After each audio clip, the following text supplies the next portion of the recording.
Il est rare de voir la production de l'animation japonaise finir par être représentée à l'écran, mais ses apparences se concentrent autour de représentations qui centrent l'intrigue sur ce thème, ce qui est riche en trois aspects. De prime abord, la valeur esthétique et artistique d'un tel choix gagne en valeur au fur et à mesure que la culture et la technologie du dessin animé évoluent. Ensuite, représenter la production d'un animé a pour effet d'aider à déconstruire le médium pour l'audience, humanisant les différents départements de la pipeline, l'informant par exemple sur les différents arbitrages à choisir en fonction du budget, les tensions entre production et administration. Enfin, et c'est un résultat des deux précédentes, l'engagement du spectateur en est plus important à la fois dans l'œuvre, le médium et sa culture, et sa compréhension plus large et d'un point de vue critique. Idéalement, cette meilleure compréhension critique sera aussi utile à l'évolution de la réception des œuvres pour que plus de gens puissent mieux comprendre l'animation au fil du temps. Pour procéder, nous partirons d'abord de la figure de l'assistant de production qu'on retrouve dans l'histoire des représentations de la production de l'animation. J'ai récemment réalisé une vidéo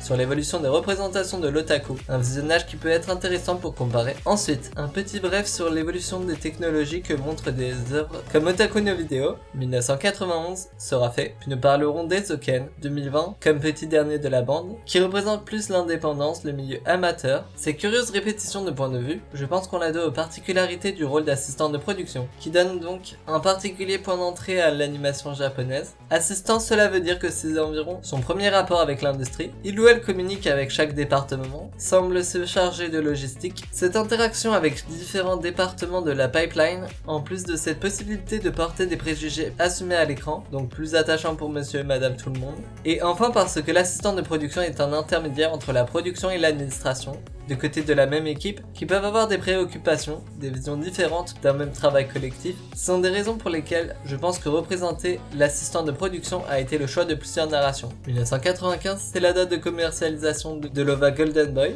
un important titre historique et la première étape de notre aventure. Au cours de plusieurs petites péripéties épisodiques, Kintaro s'essaie à différents jobs en temps partiel, tout en vivant des sentiments érotiques avec de jolies femmes. Le dernier épisode est curieux en ce qu'il représente, peut-être pour la première fois dans le médium, un assistant de production comme entrée au monde de la Japanimation. On le voit sur son vélo transporter de lourdes enveloppes pleines de cellulos. On apprend alors que l'assistant de production à l'ancienne peut être amené à faire le ménage dans le studio. Si deux femmes sont présentes, le studio semble un lieu à prédominance masculine. Ces deux femmes s'occupent de la couleur, ce qui suit la répartition genrée du labeur décrite dans un ouvrage historique, Studio Ghibli and Industrial History 2023 par Reina Denizan. Dans cet épisode de Golden Boy, on nous expose un studio où les animateurs dorment au travail, mangent principalement des plats à emporter, ce qui coïncide avec la réputation de rudes conditions de travail. Mais on voit des relations plus complexes entrer en jeu dans l'OVA, car une femme représente un sponsor de l'anime et le mangaka adapté par le studio apparaît également. Tous deux rendant visite au studio, on voit donc différents acteurs qui ont des intérêts financiers et des droits sur la production qui se joue, rappelant un peu le système de comité de production. L'emploi du temps est un objet autour duquel la tension existe entre la représentante du sponsor et le directeur du studio, et l'accident qui touche le réalisateur est une situation critique à laquelle Kintaro fait face en monopolisant son réseau, ce qui rappelle l'importance du réseau dans le milieu, particulièrement avant Internet et la webchain, ainsi que la propension à l'aide entre différents studios au Japon. On peut ensuite compter sur Animation Runner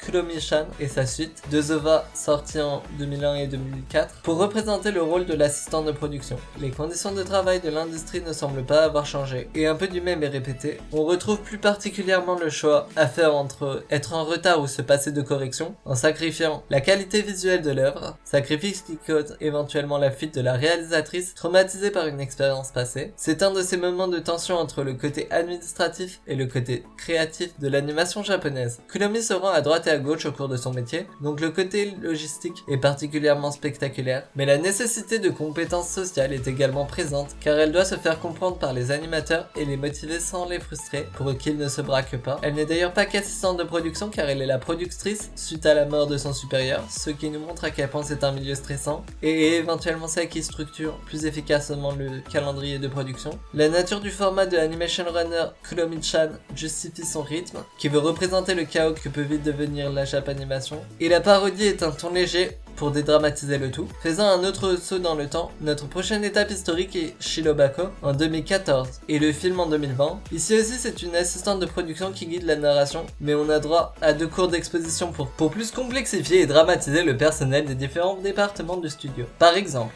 une amie de l'assistante de production est devenue actrice de doublage, une autre modélisatrice 3D. Dans le film, des technicités comme le besoin de conserver le titre original du trailer d'annonce posent un problème légal, car il y a eu des complications entre les parties prenantes. Ce problème juridique aurait pu faire couler le studio, avec la production d'un film réduite à néant. Une autre partie de la production de l'animation japonaise plus vivide dans Shirobako que dans d'autres œuvres dont on a parlé, c'est la représentation de l'acte d'écriture du script, ce qui implique des réunions, de tenir compte des volontés de l'auteur, avec qui la communication doit parfois se faire entre intermédiaires qui viennent troubler les échanges. Abordons maintenant brièvement l'évolution technique de la Japanimation, telle que quelques titres peuvent nous en informer. Sur le plan technique, on peut mentionner l'OVA de Gainax, Otaku no Video 1991 pour la représentation du procédé de l'animation japonaise à l'écran. On y voit notamment la caméra multiplane, un héritage de Disney et de l'ingénieur Bill Garrity en 1933. Autre chose qui figure dans Otaku no Video, c'est un usage du folioscope pour préfigurer de ce qui pourrait arriver à l'écran, ainsi que de la peinture pour la coloration. Dans Golden Boy, on apprend que Shie, coloriste pour le studio, doit aussi manipuler les cellulos pour vider les bulles d'air. Par ailleurs, on voit aussi la machine qui sert à faire défiler le film frame par frame, notamment pour la correction du montage en post-production. Enfin, la 3D commence à se révéler comme technologie. Dans Shirobako, cette 3D CG s'est bien développée et on la voit à l'usage dans les scènes qui impliquent des avions en plein vol. De même, il y a un passage au numérique pour l'animation et on passe alors des cellulos pour des tablettes graphiques. Il reste un titre incontournable dont nous n'avons pas encore parlé parce qu'il est très récent et assez inclassable, donc il mérite une catégorie à part. Ezoken Niwate Odasuna sortait en 2020 et pour beaucoup il aura été l'initiation d'un regard plus critique sur la Japanimation, l'histoire de cette technologie changeante, des nécessités à considérer en cours de production et plus particulièrement le financement, étant donné qu'on parle d'une structure étudiante qui ne peut chercher à dégager du profit et qui doit donc se justifier d'avoir un but pédagogique pour les étudiants qui s'y engagent. Il faut donc faire avec, et la collaboration avec un membre du club d'audio pour accéder à des effets sonores ou même avec un club artistique pour faire des décors sont quelques-unes des astuces que le club trouve pour tirer son épingle du jeu. Un événement scolaire comme le festival culturel en devient par exemple une date phare pour mettre en valeur l'intérêt du club. Comme on parle d'une structure indépendante mais assez limitée en main d'œuvre, le club finit par collaborer avec une association marchande locale pour représenter la ville dans son animation contre du support. Bref, la manière dont une structure indépendante tente de faire avec pour son animation, même à un niveau lycéen, atteste aussi de certaines réalités de l'animation japonaise qui existent aussi de manière vivace à un niveau amateur. Nous n'avons couvert que 3 décennies au cours de cette vidéo et pourtant les visages de l'animation japonaise s'y sont montrés assez divers. Une conclusion est de mise. Nous avons d'abord porté un œil avisé à la place de cœur de l'assistant de production ou du producteur d'animation, de Golden Boy à Animation Runner Kuromi-chan, en passant par Shirobako. Une position qui impose des compétences sociales, d'affronter les situations critiques, de gérer le calendrier, de collaborer avec autrui. Ensuite, nous avons noté quelques-unes des réalités techniques que ces œuvres ont représentées, comme les bulles d'air des cellulos par exemple, pour en finir par la place assez unique que prend Ezoken, une structure scolaire qui n'obéit pas aux règles marchandes et peut trouver d'autres moyens pour obtenir de l'aide pour l'audiovisuel ou du support local. Et encore, c'est loin d'être une vidéo très exhaustive, particulièrement quant au méandre de Shirobako, mais j'espère que cela vaudra quelque chose pour quelqu'un. Si tu aimes la vidéo, tu peux t'abonner pour plus sur la Japanimation. Merci.